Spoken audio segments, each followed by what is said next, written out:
How's it going, everyone? Sorry for Mother SpongeBob. That was the date. It's May 6th, 2021, and today we're gonna do a sort of unique type of forecast. We're gonna do a wildfire outlook for the United States for 2021. But before I begin, make sure to subscribe if you want to see more weather content. Make sure to like if you like this video. Make sure to turn on post notifications if you want to see even more weather content. So the first thing we need to look at when determining how active the wildfire season would be for the entire United States is the current drought monitor. And based off of what we're seeing right now, you see that for most of the eastern half of the United States, they are drought free pretty much, where majority of the United States is pretty much is a little bit more just saturated enough to not really have any sort of drought issues. There are some areas where they are a little bit drier than typical for this year, where we're seeing portions of the Great Lakes, such as Michigan and closer to the Northeast, experience some drier than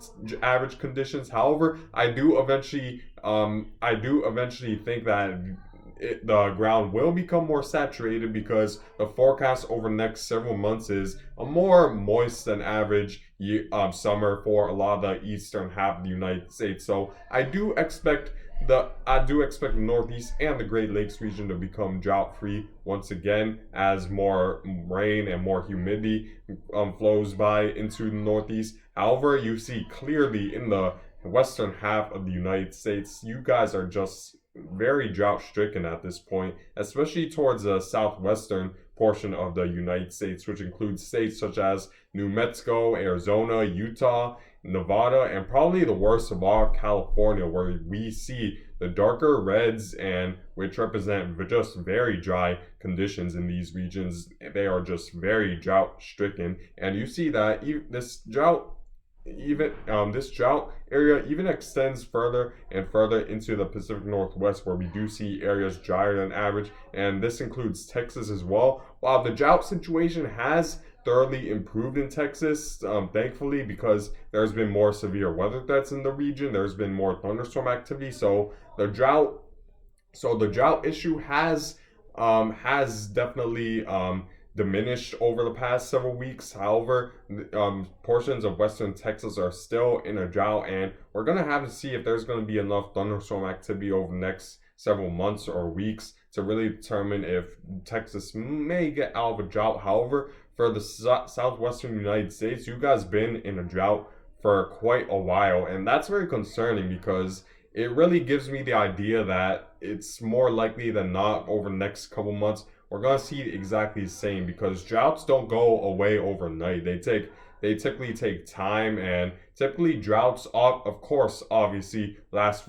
for a very long time, which is why the ground is so unsaturated. So as a result, it's unlikely that by the end of the summer you guys will completely get out of drought throughout the western half of the United States, and that's definitely concerning because one of the things that fuels the wildfire season is low relative humidities and just very dry, just a very dry ground and trees in general. And since it's going to be so unsaturated in this region, it's just going to promote just heavy wildfire activity. However, you might be asking, one of your main questions is it likely to change over the next couple months? And if so, how likely will conditions change to make the wildfire season potentially more unfavorable? So to do that, we first need to take a look at what's currently expected for the rest of the summer, the next couple months. And if we were to take a look at my summer 2020 outlook map that I did make a couple weeks ago, you see that I'm forecasting most of the United States to be much drier than not only much warmer than average, but much drier than average in general, especially in the western half of the United States, where you see that in my map I listed that much of the western half of the United States will be drier than average. And you might be asking, well, why do you think this? Why do you expect it to be drier and warmer than average? Well, I won't go too in depth with that video because in my summer 2021 outlook, I already went into detail of how dry and warm it is. So if you want to look up my exact and fully detailed reason why I expect it to be warmer and drier than average, I'll leave a link down below for you guys to see my summer 2021 outlook. to see why I expect it to be much drier and warmer than average. But to make long story short, the reason why I expect it to be much drier than average is because the current forecast for the rest of the current El Nino pattern that's expected to occur for the summer 2021 season is a neutral pattern. And if we were to take a look at the forecast when it comes to an end zone neutral pattern, you see that typically it's a lot warmer than average throughout the southern United States. And since the jet stream isn't directly going over the west coast of the United States, we do have Pacific jet stream, but that's mainly going to impact the Northwest Pacific and closer to Canada. But you see that for the southwestern United States, there's no real jet stream that's going to steer a lot of these troughs closer along the coast. So as a result, we're going to be in just much drier and warmer than average weather conditions. So we're going to see much warm. So as a result, we're going to see just much drier conditions and warmer because there's no jet stream to really steer a lot of these troughs closer along the California coast and along the West Coast in general. So that's one of the reasons why I expect to be much drier and warmer than average throughout the United States, which will promote more wildfire activity. But another reason is that the CFS model is currently much warmer than average conditions throughout the entire United States, where we do see areas that are much warmer than average. We do see areas that are much drier than average as well, based off of what the CFS model is saying. Let's take a look at that by looking at the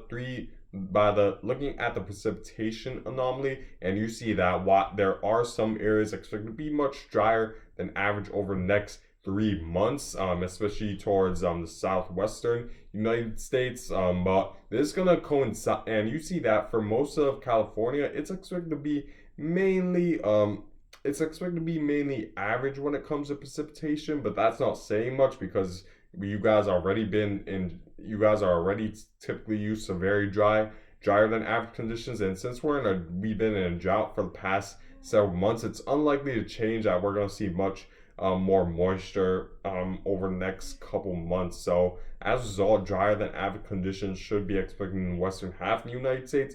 And another thing which is a pretty big concern for me is also the sea surface temperature anomaly, where you see that for a lot of the Pacific coast, you see that the sea surface temperatures are well below average. And that's one of the things that's definitely concerning, because it's one thing for a lot of the western half of the United States to be just in very drought-stricken conditions. That's unlikely to change, but it's another thing to have below average sea surface temperatures on top of that, where you see that colder than average sea surface temperatures will promote less relative humidity throughout the western half of the United States. There's less likely to be like humidity or any sort of rain activity to occur along the west coast, and that will definitely make conditions just much drier than average, and also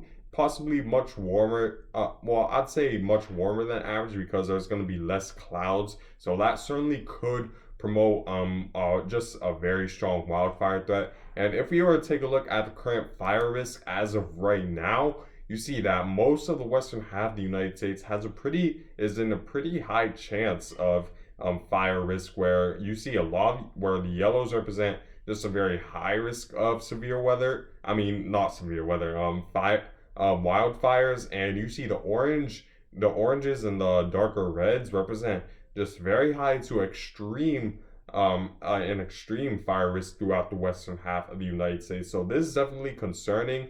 It definitely could change over the next couple months, but based on what we've been seeing with just an ongoing drought, colder than average sea surface temperatures, the computer models forecasting a warmer than average summer, it's just going to add on to maybe make it one of the worst wildfire seasons we've seen in a long time in history, possibly. I would not rule that out about how dry and how warm it's been throughout the United States. So you guys throughout the western half of the United States need to pay close attention to this. In terms of my forecast of where the highest risk of wildfires will occur, you see that for a lot of the Midwest, I do expect a lower risk because while I do expect to be drier and warmer than average this summer, I don't expect to be so dry to the point where wildfires will be a major issue because I still do expect some thunderstorm activity to occur. And you see, I did put the risk higher for the northern Midwest because it is already drier than average, and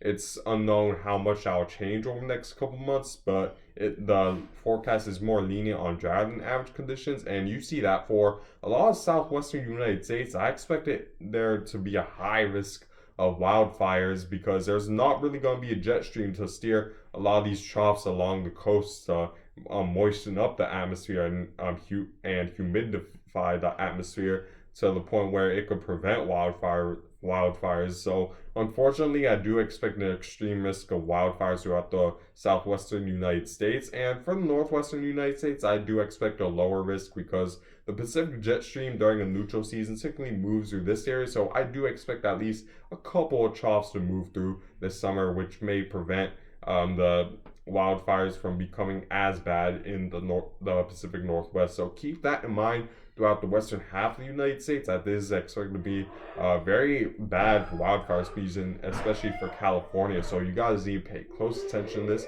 and make sure you're prepared for a wildfire in those states. But anyways, guys, I thank you guys for watching. Make sure to subscribe if you want to see more weather-related content. Make sure to like if you like this video. Make sure to turn on post notifications if you want to see even more weather-related content. And I hope you guys have a good day.